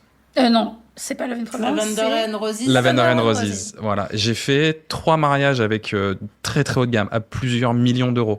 Un mariage à la Villa Efroussi, un mariage à Mandelieu-la-Napoule, dans le fameux château là-bas. J'étais pas à l'aise. J'étais pas moi et ça m'a pas plu. Et aujourd'hui, je regrette, entre guillemets. Enfin, je regrette, parce que on a touché du doigt cette clientèle-là. Clairement, j'aurais pu continuer dans cette voie-là et me dire, voilà, je fais ça, on part sur des budgets très haut de gamme, ce qu'on cherche aujourd'hui à faire, ce qu'on fait aujourd'hui d'ailleurs. Mais c'était pas moi à cette époque-là. Et vraiment, j'avais l'impression de jouer un rôle, je m'habillais, j'avais l'impression d'être costumé. J'ai pas forcément très bien vécu ces mariages-là parce que je me suis fait marcher dessus. Enfin, c'est compliqué comme milieu. Honnêtement, quand t'as pas l'âge, le recul, la maturité pour travailler avec ce type de clientèle-là, tu peux dire, waouh, qu'est-ce que je fous là? Et donc voilà, clairement, ouais, t'allais dire, vas-y, dis-moi. Ouais, je l'ai vécu. Ouais, j'ai fait un mariage, une cérémonie où en fait, pendant la cérémonie, j'ai une dame de chez Dior qui est venue remettre le nœud papillon du marié, mais genre en passant devant moi. J'étais en train de parler pendant la cérémonie et la meuf passe devant moi, remet le truc et repart. J'étais là, mais là je ne comprends pas en fait ce qui se passe. Tu vois. Et après, c'est pas comme ça, heureusement, sur tous les mariages très haut de gamme et tout ça. Non, heureusement. Mais du coup, tu vois, cette époque-là, c'est toujours c'était pas en adéquation avec ma personnalité, on n'était pas prêt. Et aujourd'hui, effectivement, maintenant, c'est peut-être l'âge, la maturité, j'en sais rien, tu vois, mais t'es plus à l'aise, t'as plus confiance en toi et tu te laisses moins déstabiliser par ce genre de choses. Et clairement, aujourd'hui, oui, voilà, on est à fond sur ce type de mariage. On travaille avec ce genre de gens-là, avec lesquels tu nous aurais posé la question 10 ans en arrière de est-ce que tu nous vois travailler avec la clientèle qu'on a aujourd'hui, on aurait certainement rigolé en te disant mais jamais de la vie. Ça nous ressemble pas, c'est pas nous, c'est pas nos personnalités, etc. Mais ce que t'anticipes pas forcément, c'est que tu vas changer, en fait. Que tes goûts vont changer, que ta personnalité va échanger avec le temps, au fil de tes rencontres, au fil des mariages que tu vas faire, au fil des gens dans les mariages que tu vas rencontrer, au fil des prestats avec lesquels tu vas travailler. Et il y a des choses où tu vas te rendre compte, tu vas te dire, ah, mais en fait, ça, j'aime bien, tu vois. Oui. Et puis, tu vas essayer de travailler là-dessus. Mais ça, c'est quelque chose, on a beau te le dire à l'avance, t'y crois pas tant que tu l'as pas vécu, en fait. Et c'est marrant parce que je te raconte une petite anecdote rapide. Il y a à la Love, la dernière Love, etc., qu'on a faite. J'ai discuté avec un photographe que je connais depuis, pareil, plus de 10 ans. Et il m'a fait une confidence. Il m'a dit, tu sais, j'ai vu, je discute avec des autres potes photographes comme ça. Et il me dit, et je vais te faire une confidence. Il y en a certains dans le groupe de photographes avec qui il discutait qui se disaient, non, mais les quirky, en fait, les gars vont au gré des tendances, en gros. Et je disais, bah alors, s'ils avaient fait attention, ils auraient remarqué que, de une, pas du tout. Et j'ai rien supprimé, rien archivé de mon Instagram. Tu peux remonter jusqu'à, je pense, 2010, peut-être sur mon Instagram, tu vois. Genre. Donc, quand ça a commencé, quoi. Bah, Instagram, ça n'existait pas avant. Si tu scrolles, je pense que c'est à peu près ça. Donc, tu dois trouver des trucs de cette période-là. Ou peut-être qu'il y a quelques années, j'ai dû archiver les premiers trucs qui devaient être des trucs perso, tu vois. Mais si tu scrolles au fur et à mesure, tu te rends bien compte que les choses ont changé progressivement et que c'est pas on va au gré des tendances. Et que c'est juste que l'expérience, le temps, comme il dit, l'âge, la sagesse, j'en sais rien. L'embourgeoisement aussi, c'est pas une mauvaise chose. C'est pas une mauvaise chose. En fait, à un moment donné, on se dit, on va arrêter de se mentir. Tous les gens, quel que soit le métier, tous les gens, on cherche tous dans notre vie à être bien dans son travail et à bien gagner sa vie. On est bien d'accord. Voilà. Donc, en fait, c'est exactement ce qu'on fait avec... Et avoir un ratio temps de travail et temps perso équilibré, tu vois. Exactement. Ça fait littéralement 10 ans. On a pris des premières vacances l'été dernier. Mais 10 ans qu'on cravache H20... Non, mais voilà, tu vois. Et oui, maintenant, on commence à réussir à prendre le recul et à se dire, on va prendre un peu de temps pour nous. Mais voilà, mais ça, tu vois, au début, c'est des questions que tu te poses pas au début. Quand t'as 25, 30, 35, tu dis, vas-y, c'est bon, je fonce, je continue, tu vois. Et à un moment, tu dis, ouais, c'est bien, j'accumule, mais au final, j'en fais quoi de ce temps? Je fais quoi de cet argent, entre guillemets? Voilà, l'idée, c'est de pouvoir en profiter en vrai. Et l'idée, c'est de trouver une balance parce que à un moment donné aussi, t'es usé, tu vois. T'as pas, en fait, non, t'es pas usé, t'as pas envie de t'user, c'est surtout ça. Bah, moi, j'ai fait le burn-out, donc maintenant, j'ai compris. Bah, voilà. Et tu dis, c'est 2017. Ah ouais. J'ai arrêté d'être dans le mariage à cause de ça. J'étais en plein burn-out. Je suis revenue 2 ans après. Je veux plus revivre ça. Bah non, mais c'est pour ça, en fait, à un moment donné, il faut juste savoir doser. Et en fait, quand tu y réfléchis bien, la manière de doser, c'est en réadaptant ton business pour trouver le bon équilibre entre je gagne bien ma vie ou je gagne suffisamment ma vie pour pas être dans l'inconfort.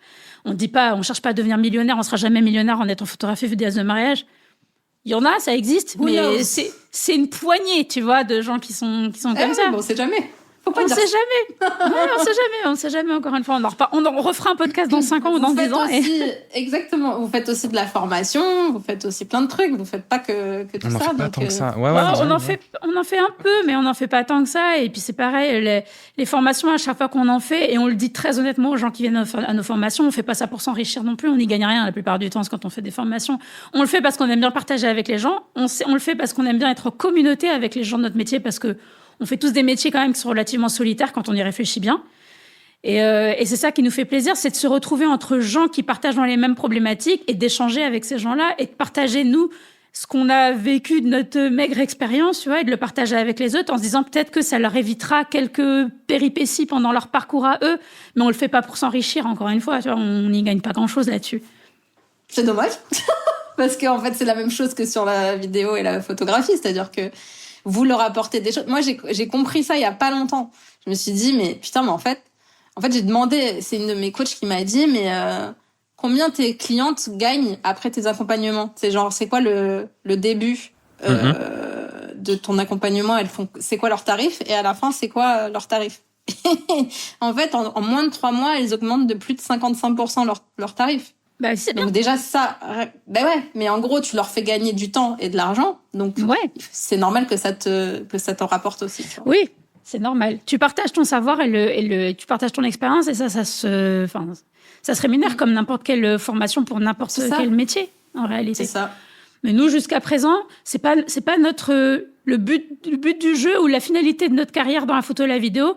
C'est pas forcément de faire de la formation, donc ça reste vraiment du side project et on le fait quand ça nous fait plaisir de le faire. C'est pour ça qu'il y en a pas tous les ans, c'est pour ça que, tu vois, genre, on le fait que quand on se dit, allez, là c'est cool, on a quelque chose à apporter, là on le fait, tu vois. Ouais, je comprends. Et est-ce qu'il y a une erreur de branding que vous avez faite au début et que vous feriez pour rien au monde? Une erreur de branding. Non, après... Ou une erreur. Non, bah il y a en termes de branding par exemple le logo qui a évolué avec le temps, mais il a évolué. C'est pas qu'on l'assume pas, mais c'est qu'à un moment il était très très connoté. Tu sais, avec la main qui faisait ça. Ouais. Au début c'était même comme ça, et on s'est rendu compte que ça. C'est comme ça. Non, au début il y avait le pouce. Je sais plus. S'il y avait le pouce, ça voulait dire cocu. Je m'en rappelais pas de ça. J'adore. Et après on a fait juste ça. Donc c'est les doigts pour les personnes qui écouteront juste. Comment on peut dire oui, sérieux, oui, c'est juste pour le mot de la version audio. Oui, non, mais c'est parce que du coup, il n'y a pas la vidéo description. On sait faire de l'audio description. Donc en fait, j'ai les deux doigts relevés comme les rockers dans l'idée.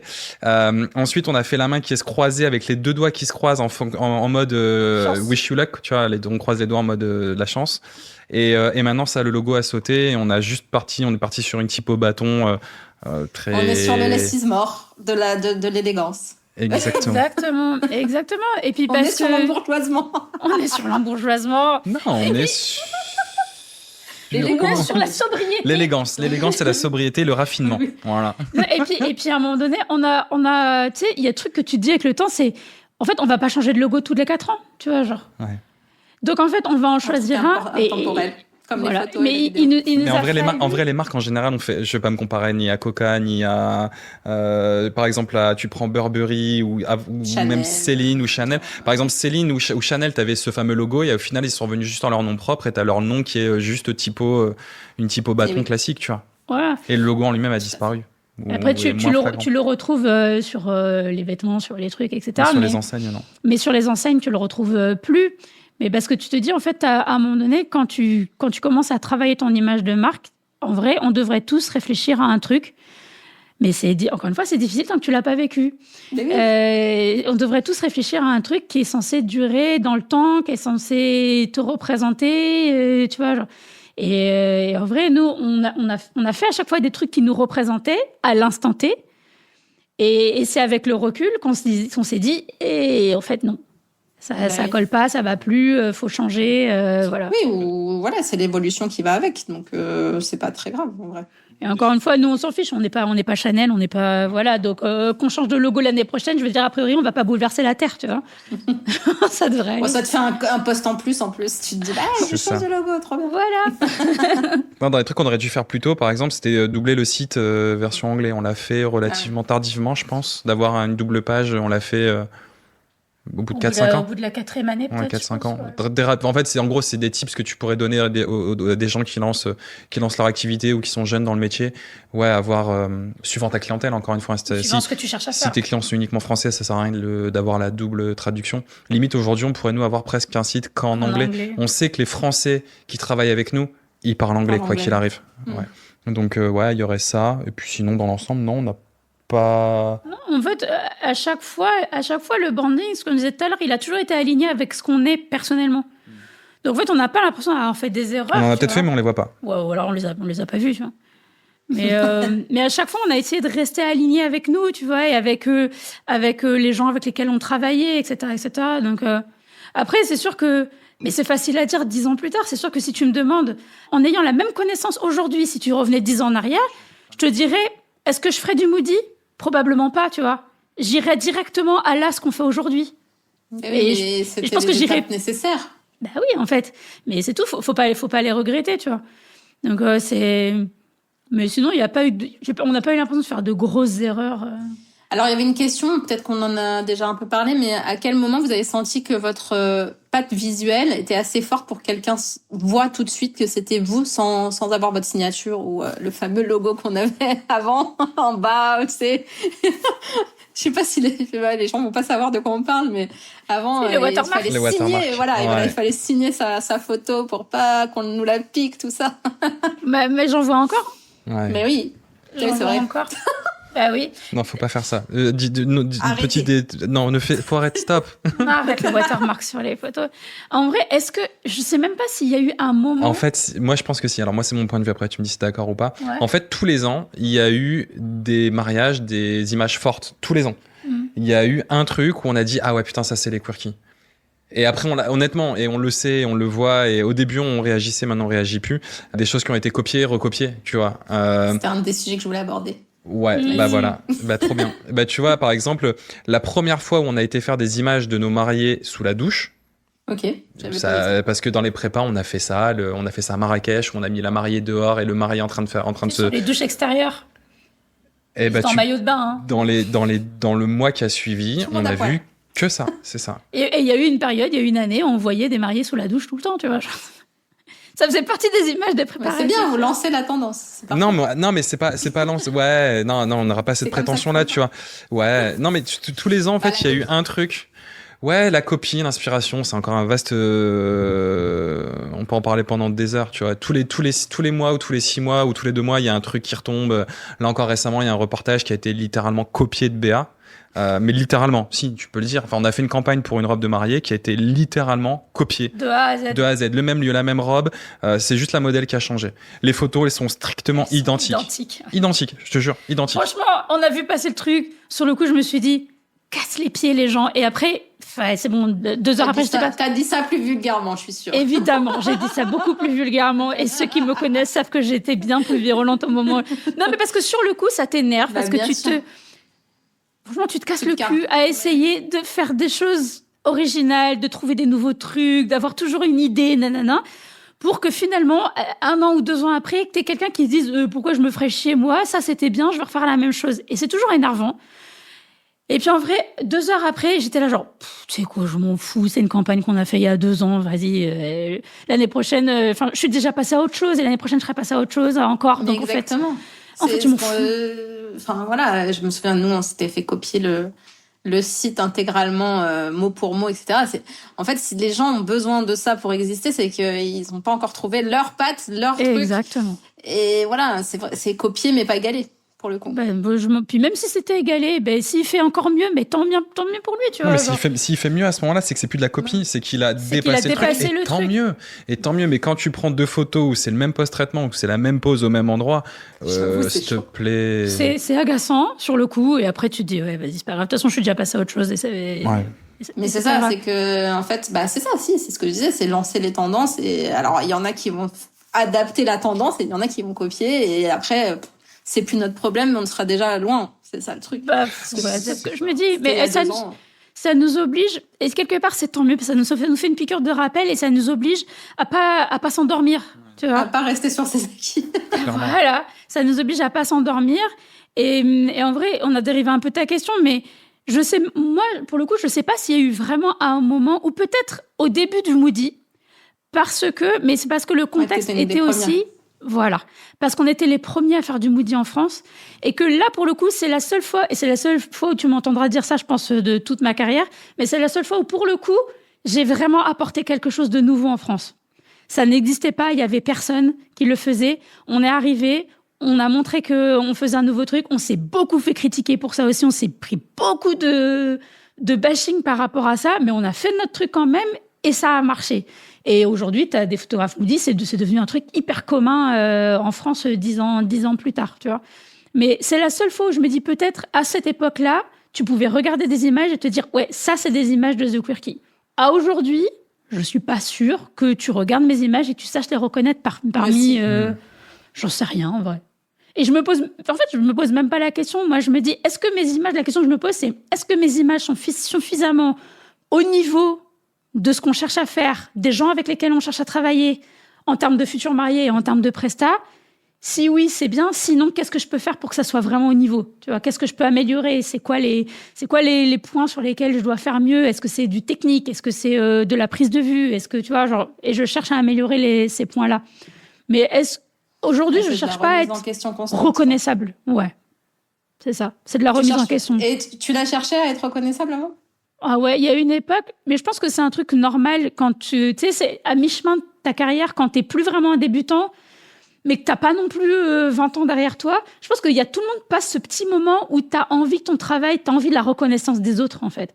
T'as envie d'être reconnu de tes pairs, t'as envie d'être quelqu'un, entre guillemets. Et encore plus quand t'es une femme, désolé. Et encore plus quand t'es une femme, effectivement, parce que le nombre, mais même encore aujourd'hui, le nombre de fois où on va dire d'une femme, on va dire d'un gars qu'il est bon, que ce qu'il fait c'est incroyable, et on va dire d'une meuf, non pas qu'elle est compétente, mais on va parler d'un trait de sa personnalité. On va dire qu'elle est jolie.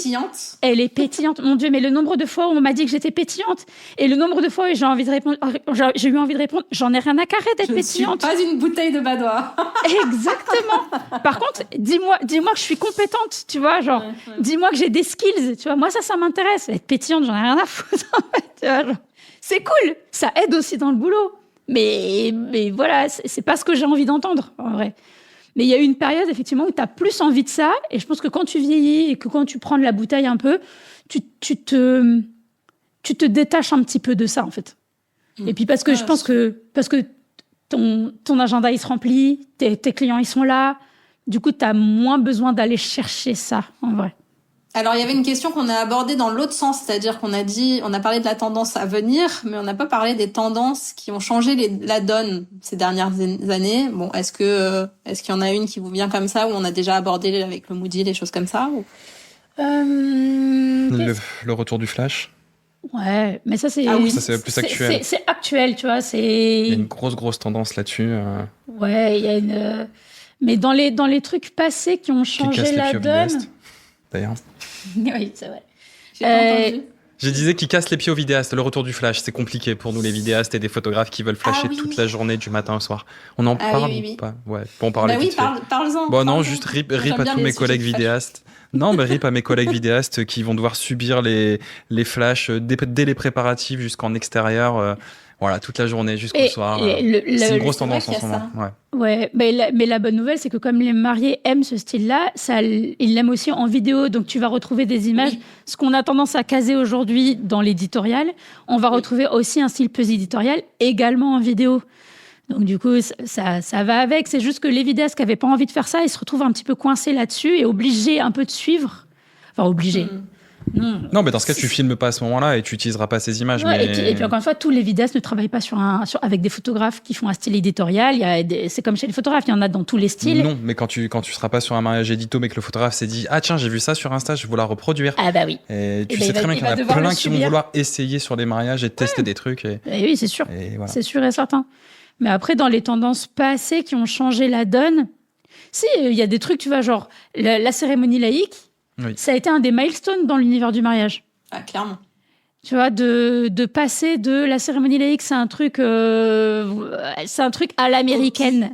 Copie de la religion. Copie de ouais. Et aujourd'hui, quand tu vois que c'est devenu un truc hyper commun, ça a quand même pas mal, c'est une tendance qui a quand même pas mal changé le milieu du mariage. Ça nous a changé la vie aussi de ne pas avoir changé de lieu 36 fois dans la journée, de tout faire au même endroit, il n'y a pas de pression pour les mariés, c'est plus personnalisé nous pour la vidéo, clairement, et c'est pour ça que les mariages à l'église, c'est pas mon truc à moi perso aussi, c'est que t'as pas ce côté personnalisé, où moi j'ai pas de contenu en vidéo, j'ai pas de discours, j'ai pas de vœux des mariés. C'est un bonheur pour nous, en plus quand on a une officiante qui sait écrire une cérémonie, toujours trouver cet équilibre aussi entre quelque chose de pas trop long. Parce que des cérémonies laïques, on en a vu, qui durent 1h30, 2 heures avec des comment on appelle ça là, des rituels. Des rituels, merci. Je sens mort de rire. En fait, oui, parce que je repense aux 2 cérémonies de Marisa et Gislain. Et que elles étaient pas longues. Non, mais elles étaient pas longues. C'est moi qui les ai officiées, donc oui, j'ai fait. Heureusement que celle de la plage, elle était pas trop longue parce qu'on était les pieds dans l'eau à la fin quand même déjà. Ah oui. C'est vrai qu'on a failli se retrouver submergé dans la grotte. Alors il y en a eu, la première on a eu le vent qui faisait tout chavirer, et la deuxième on avait l'eau qui montait au fur et à mesure. Les paillettes avec le vent, c'était rigolo dans la tronche de Chérie. Ouais, ça nous a beaucoup fait rire. Au moins, on a passé un bon moment. C'est clair, c'était trop marrant. C'est vrai, putain, j'avais oublié tout ça. Mais après, à part ça, tu vois, genre, je sais pas, est-ce qu'il y a eu des grosses tendances dans le mariage qui ont vraiment révolutionné le truc, à part celle-là qui me vient là Bon, après, si, mais forcément, enfin, c'est des trucs cons, mais maintenant, c'est devenu naturel, mais tout ce qui est blog et le fait de vouloir médiatiser son mariage, il y a eu énormément de bons, il y a eu du moins bon, il y a eu des gens qui ont tout fait pour les images, et ce qui est cool, mais ça a un revers aussi. T'as même des gens, nous, on a des mariés qui voulaient être publiés avant même que leur mariage ait eu lieu. Ça nous est arrivé aussi. Je pense que ça t'est déjà arrivé aussi en disant, non, mais j'ai déjà proposé mon mariage à la mariée aux pieds nus.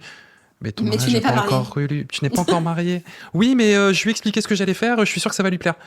Bah, attends, on va faire. Viens, kiffe, juste passe ta journée, profite et on verra après. Mais on en a eu des comme ça et qui ont été d'ailleurs déçus parce qu'ils n'ont pas eu de publication. Enfin, c'est pour ça il y a eu des bonnes choses, il y a eu des moins bonnes choses aussi avec le fait de les réseaux, Insta, tout ça. Bah oui. Voilà. Donc, Et tu parlais justement de dire ouais, j'ai regardé ça, j'ai vu ça sur Insta, donc je vais faire la même chose. Comment vous vous inspirez? Vous regardez les comptes de vos confrères, vos consoeurs? Bien sûr. Oui, bien sûr, on en regarde. Après, moi, je regarde quelques-uns. Je limite le nombre de gens que je regarde, sinon après, t'en prends dans tous les sens et après, tu sais plus sur quel pied danser.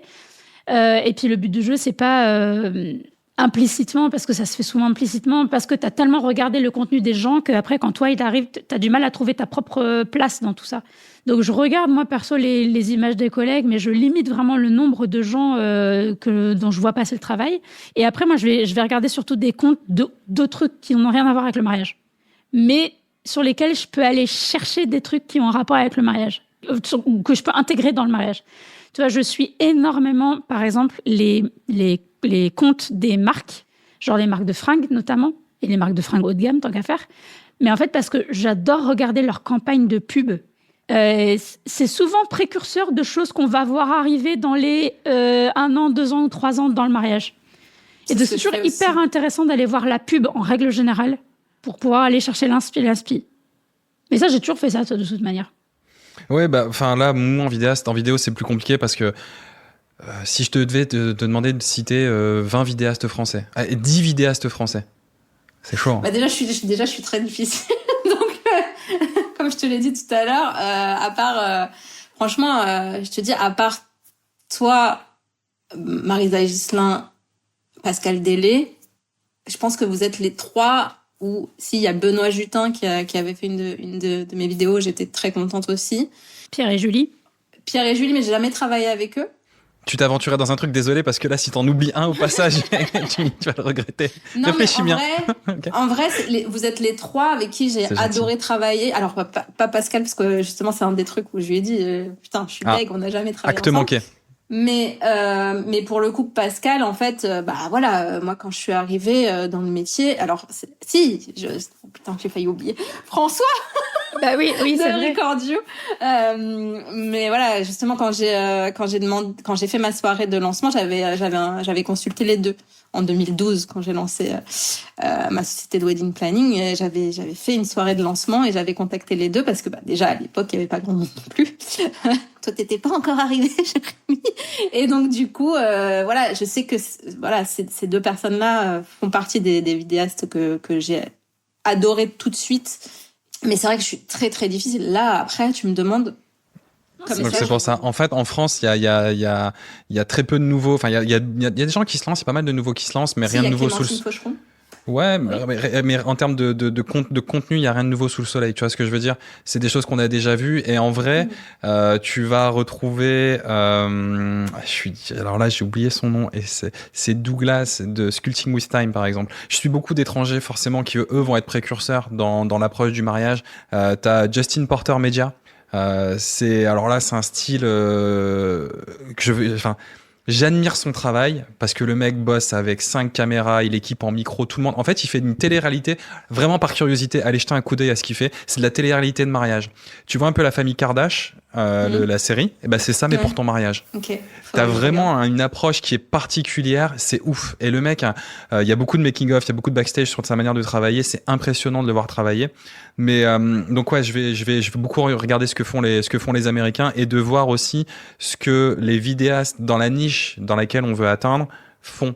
forcément, parce que les wedding planners et les mariés vont attendre une certaine chose de notre part, en termes de qualité, en termes de rendu de travail. Par exemple, moi, le Ronin, je déteste ça, je filme tout à main levée, et tu iras regarder bizarrement dans le luxe, quasiment tout est fait au Ronin. Donc des images très stabilisées, très smooth, tu vois. On en a oublié d'en citer en France d'ailleurs. Tiens, Gabriel Ménassier aussi, qui avec Pascal avait un des premiers MG Images, un des premiers pareil à avoir modernisé les films de mariage en France.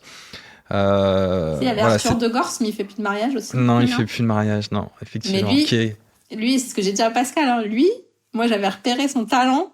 J'étais tellement fière. Mais d'un côté, tu sais, il est passé avec Pascal après. Ouais. Et donc du coup je lui avais dit j'étais deg parce qu'il m'avait dit je peux plus faire les mariages avec toi parce que je vais faire avec Pascal, et d'un autre côté j'étais fière. Effectivement, t'as repéré une belle pépite qui aujourd'hui a monté un truc impressionnant et qui s'occupe de la communication de Cézanne, Club Med, magnifique, très très très très beau parcours, tu vois. Et donc ouais, en France réellement je regarde pas grand chose. Principalement des vidéastes américains, et ensuite beaucoup de créateurs de contenu sur Insta. Il y a des pépites, des mecs qui savent faire des choses en termes de transition, qui ont un pouvoir créatif sur les formats Reels, sur les formats courts. C'est impressionnant. Donc il y a des choses à faire, je pense, et des choses à développer sur le mariage. Il y a des choses à s'inspirer, je pense, de ces gens-là, qui sont vraiment très très très forts. Mais qui sont totalement hors mariage. Ouais, complètement hors mariage. J'imagine que le cinéma t'inspire beaucoup aussi, toi. Ouais, le cinéma, il y a eu au début forcément j'étais beaucoup inspiré par Night Shyamalan, un réalisateur incassable, tu vois, voilà dans l'idée. Oui, c'est pas le même qu'a fait Sixième Sens d'ailleurs. Si, exactement, c'est la suite. T'as Sixième Sens, Incassable et Split, c'est la trilogie. Ouais.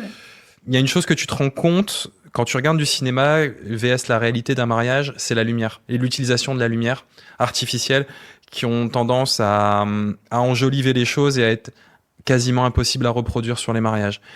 Maintenant, sur les soirées, je rapporte de la lumière artificielle. On va utiliser de plus en plus, là, cette année, c'est un des objectifs, pour éclairer tout ce qui est discours. Vraiment donner une dimension plus léchée à l'image dans ces moments-là. Et moins subir aussi. Et moins subir aussi ce que font les DJ. En fait, aujourd'hui, le truc, c'est que on se rend bien compte que là où on va faire la différence sur nos images, c'est pas tellement sur la prise de vue maintenant, parce qu'on sait ce qu'on fait, voilà, ça fait 10 ans qu'on le fait, a priori, on ne devrait pas être trop surpris. Mais c'est sur toutes les améliorations externes à nous-mêmes qu'on va pouvoir apporter, et c'est ça qui va potentiellement faire la différence, en fait. Et le truc, c'est que les gens sauront peut-être pas pourquoi, quand ils vont regarder les images, mais il y aura un truc qui sera pas pareil. Et ce petit truc qui sera pas pareil, ce sera peut-être, comme tu dis, c'est peut-être, on aura ramené de la lumière artificielle et on n'aura pas juste subi la lumière ambiante d'un mariage parce que elle était pas top, machin, etc. Et c'est tout ce genre de petits détails où ça va être sur le son, la prise de son, où ça va être tous les petits détails externes à nous-mêmes qu'on va rapporter et qui vont faire que on essaie de step up. On step up au fur et à mesure et tu saurais pas dire pourquoi, mais c'est mieux. Tu vois, et c'est ça on cherche à faire en fait. Ça m'a fait tilter avec les lumières des DJ, tout ça, les trucs. Bah oui, mais c'est les trucs avec lesquels on step up un peu aussi au niveau de la clientèle, et bien on step up aussi au niveau des DJ. Je te confirme. Là, les 3-4 derniers mariages qu'on fait, il y a un ingé lumière qui est là, tu vois. C'est-à-dire que nous, avant d'attaquer la soirée, il va dire voilà, ça c'est le setup que j'ai prévu pour la première danse, ça c'est le setup des discours. Il me dit ça te va, est-ce que tu veux plus fort, plus chaud, plus froid? Enfin, tu fais tous tes réglages lumière avec lui, et ça, c'est un bonheur. Et il discute avec toi de ça, en fait. Il veut savoir si c'est bien pour toi. Wow. Voilà, parce que le gars, lui, ok, il est là pour faire son taf, mais il sait qu'à la fin de son taf, il va être représenté par les images qu'on va en faire. Donc, il prend la peine de discuter avec toi de ça, tu vois, en te disant, est-ce que c'est mieux comme ça ou est-ce que c'est mieux comme ça, tu vois, genre. Et t'as pas à te battre avec eux parce qu'il a décidé qu'il ferait comme ça et ce serait pas autrement, tu vois, genre, non, on en parle, on en discute. On négocie. C'est ça, les fameux points verts, là. Voilà. Ouais, ça, ou les lyres violettes ou rouges. Mais pourquoi tu fais ça? Non, parce que je trouve ça. Oui, mais on s'en fout de que tu trouves ça joli. On s'en fout que toi, tu trouves ça joli. L'idée, c'est que les images soient belles pour les mariés, tu vois. Même moi, là, je trouve ça très très cool, hein. Mais par contre, la mariée, ça va pas lui plaire quand elle va se voir en image parce qu'elle va être verte, le teint. Voilà, tu vois, on connaît tout ça. Je pense que t'as dû aborder ce sujet-là avec d'autres photographes ou avec d'autres vidéastes de mariage, mais Il y a un truc... On en a parlé avec Vincent de Dance Police, du coup. Ah bah voilà, oui. Effectivement, qui travaille avec des lumières chaudes, des lumières très simples, très chaudes, très belles. Et ça fait partie... Bon, il y a un article d'ailleurs sur notre blog où on parlait de la lumière, d'ailleurs, de sa lumière. Effectivement, on a tendance, sur certains mariages, au début quand on a commencé, les gens ont peut-être tendance à oublier qu'on est là pour satisfaire les mariés et pas se satisfaire soi et son ego. C'est clair. On est là pour travailler tous ensemble, mettre son ego de côté, faire en sorte que les mariés soient contents au final. Et pas que toi et ta personne, tu sois content de ce que tu as pu toi faire, non. Bah après, si tu l'es, c'est très bien. Hein. Oui, mais il faut pas que ça soit au détriment des autres. On est d'accord. Allez, on va passer aux dernières questions. Yes. C'est quoi la diff entre le marché français et les autres pays? Parce que vous vouliez parler de ce sujet. Bah, il y en a plein des différences. Hein. Mais en vrai, pour moi, ça se résume en un seul truc. On n'a pas du tout... Alors, il y a marché étranger. Les marchés étrangers, il y en a plein. Mais si tu prends le marché français et le marché, on va dire, américain, qui sont les deux marchés sur lesquels on travaille le plus, on n'a pas du tout la même culture de l'image. C'est-à-dire qu'en France... mais ça fait partie de notre culture. On est des gens plus réservés. On n'est pas forcément des gens à se mettre très en avant. On n'est pas show-off, tu vois. Ce qui est un petit peu plus le cas sur les mariages et sur la culture américaine. Mais du coup, dans la résultante des images, ça se ressent aussi. En France, on accorde de l'importance aux images. On prend un photographe parce que voilà, on veut les souvenirs, on veut les garder toute notre vie, etc., etc. Mais on n'accorde pas la même place aux prestataires de l'image que ce que le marché américain, notamment, donne comme place aux prestataires de l'image. Tu vois. Et c'est juste une question culturelle. Je ne sais pas si c'est moins bien ou si c'est mieux. Il y a des gens à qui ça convient très bien et c'est tant mieux, tu vois. Mais nous, j'ai l'impression qu'on s'identifie plus au marché étranger pour ça, parce qu'ils laissent énormément de place et ils accordent énormément de place à l'équipe image. On te demande très souvent ton avis sur tout. Même si à la fin de la journée, les gens ils vont la vivre, les mariés, ils vont la vivre normalement, hein, comme n'importe quel autre marié. Mais juste, en prévision, on va quand même beaucoup te laisser de place pour que le visuel se fasse dans les meilleures conditions possibles, parce que c'est hyper important, tu vois. Alors qu'en France, on a plutôt tendance à te laisser subir, je mets des grosses guillemets quand je dis ça, hein, mais à te laisser subir les choses, tu vois. Alors qu'il y a beaucoup plus de préparation sur les marchés étrangers. Moi, je rajouterais que par rapport aux Américains aussi, Américains, Australiens et Anglais, les anglo-saxons, en général. tu vas aussi retrouver une pudeur moins importante en termes de sentiments. Ils sont beaucoup moins pudiques, ils sont beaucoup plus expressifs. Je fais pas d'une généralité, il y a des Français qui sont très très expressifs, tu vois. Mais les Américains en général, et Australiens et Londoniens et Anglais, vont avoir plus de facilité à montrer leurs émotions, à l'exprimer par écrit aussi, à l'oral, dans les discours, que ce soit pendant la cérémonie laïque ou les discours du soir.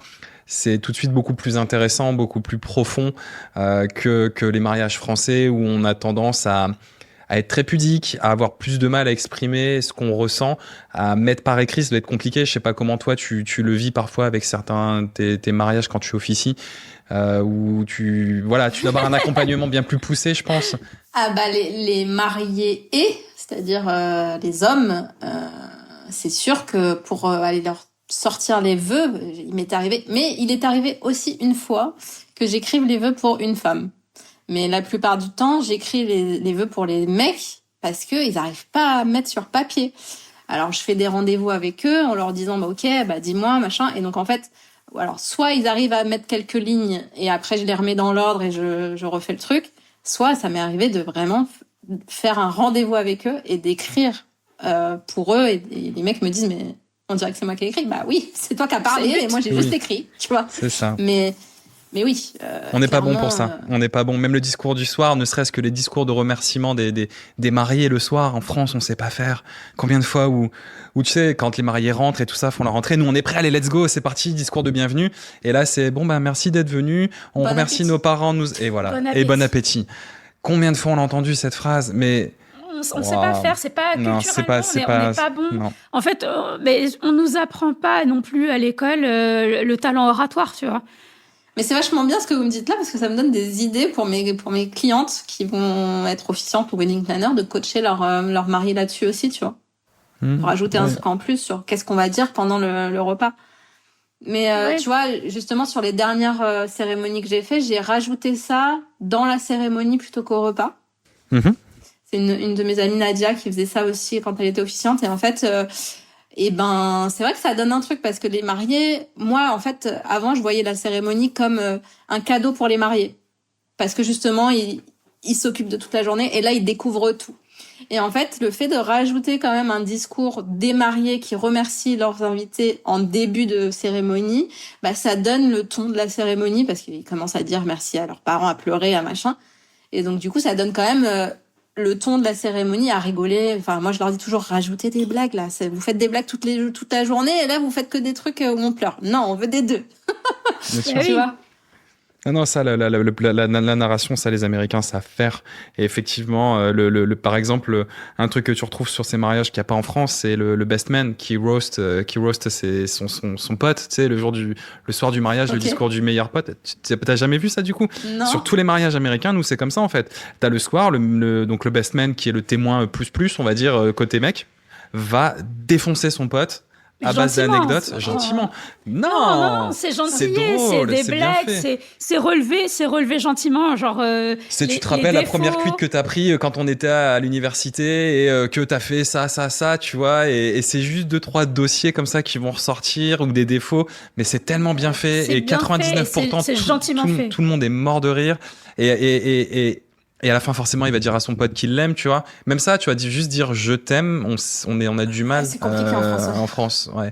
Et eux, c'est plus naturel. Ces trucs-là, moi, je les enlève des cérémonies. Enfin, je les enlève pas tous, mais il y a des trucs où, tu vois, j'ai enlevé. Je me souviens d'un mariage où justement le témoin disait déjà c'était un queutard avant de rencontrer la mariée.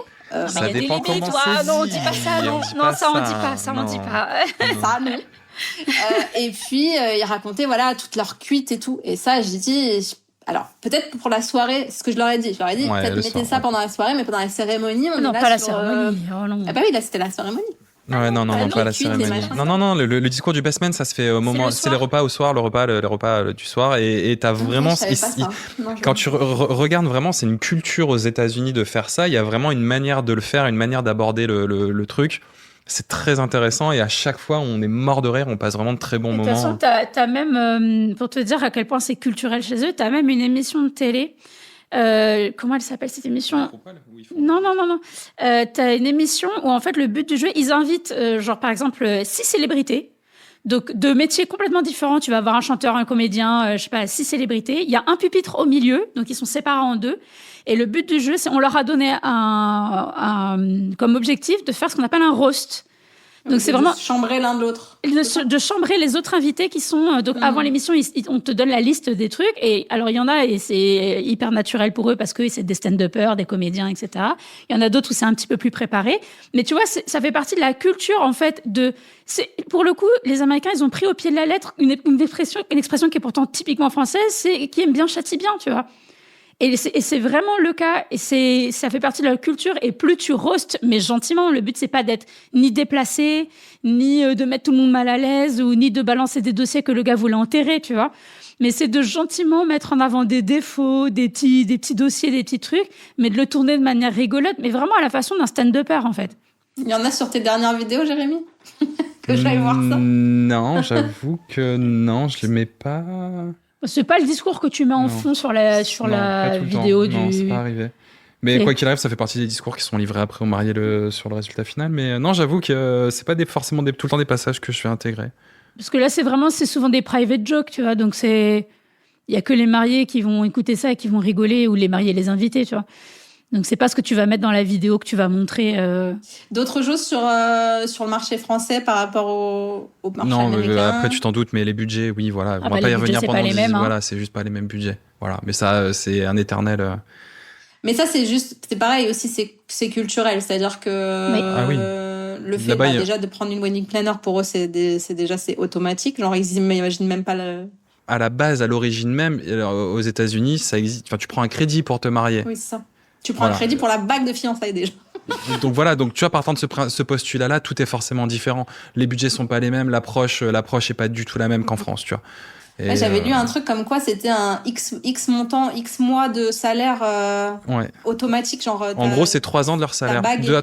Non, c'est le budget global du mariage. Je crois que c'est 3 ans de leur salaire. Je crois que c'est un truc comme ça. Je crois que c'est le budget global du mariage. La bague de fiançailles, je crois qu'il y avait un truc aussi, genre. Peut-être. Que en fonction de ton revenu, tu dois avoir. C'est incroyable ça. Ça pour le tout, tu vois, nous pour le coup, c'est un truc on se dit ouais, ça va peut-être un peu trop loin. Alors là on va trop loin. Mais parce que tu dépenses ce que tu veux en fait. Oui, en fait, je vois pas pourquoi tu devrais dépenser 3 fois ton salaire dans une bague s'il y a personne qui t'oblige à faire quoi que ce soit. Mais en vrai, dans le mariage, il y a personne qui t'oblige jamais à faire quoi que ce soit. En vrai. Maintenant, si on parle purement business parce qu'on travaille dedans, évidemment que nous, ça nous arrange quand les mariés, mais ils éclatent un budget de ouf dans leur mariage et qu'ils veulent bien accorder une part de leur budget à la photo et à la vidéo pour nous engager, tu vois. Évidemment que ça nous arrange. Sûr. Si on avait plus de clients comme ça, on n'aurait plus de boulot, tu vois. Ça serait un peu con. Tout à fait. Bah justement, il y a une question que je vous ai pas posée, j'imagine qu'on vous pose tout le temps. Vous êtes pas mariés, vous? Non. C'est à ce moment-là que je vais vous laisser. Alors, tu mettras en audio description, il quitte la pièce. Non, mais en fait, donc, s'il quitte la pièce, ça veut dire que c'est une attente de Béa qui est pas encore. Non, mais on y viendra. Non. On en discute mais tout le temps parce qu'effectivement, c'est une question qu'on nous pose beaucoup. Oui. De se dire, mais oui, vous êtes mariés depuis quand? Ben non, on n'est pas mariés, nous, en fait. Mais c'est ça, on travaille dans le mariage depuis 15 ans, mais on n'est pas mariés. C'est peut-être pour ça qu'on n'est pas mariés, mais ça, on va pas vous le dire. Non, mais en fait, ça arrivera un jour ou pas, on n'en sait rien, tu vois, en vrai, mais c'est un truc, on en a discuté plein de fois. On s'est amusé, je pense, comme plein de couples qui sont pas mariés, à imaginer le mariage de nos rêves. Et là, on s'est dit, va falloir vraiment être millionnaire avec la photo et la vidéo si on veut faire ce mariage. Donc, en fait, le projet tel qu'on l'imagine de nos rêves, il verra jamais jour, tu vois. Mais non, on en parle, tu vois. On y viendra et vous serez les premiers au courant. Voilà. Bah oui, mais on se doute. Mais il y a plein de gens, t'es pas la première. Comme ça, vous éviterez d'autres personnes qui vous poseront la question. On ira dire, allez écouter le podcast avec Magali.